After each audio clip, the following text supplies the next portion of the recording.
ดงโดกแห่งนี้มีมนต์ขลังจับจิตฟังให้ลำพึงยามห่างไกล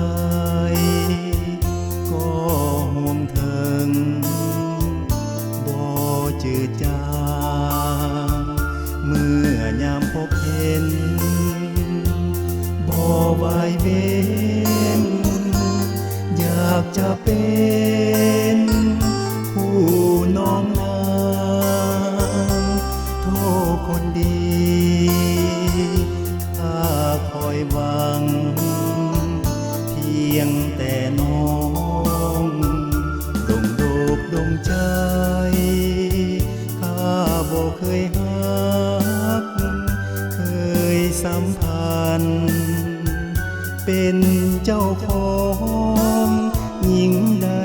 ทั้งพ้องเฝ้าแต่เลี้ยวมองน้องเพียงผู้เดียวอยู่ในโลกนี้น้องคือมาลา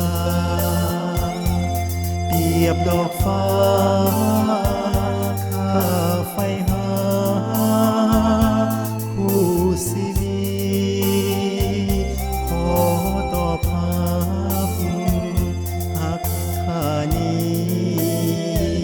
ด้วยเถิด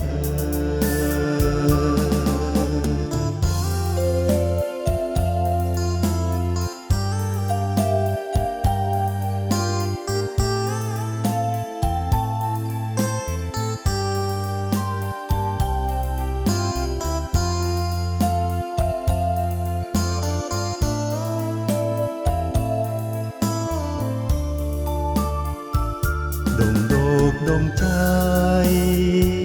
ข้าบ่เคยหักเคยสัมพันธ์เป็นเจ้าของหญิงใดทั้งพ้อ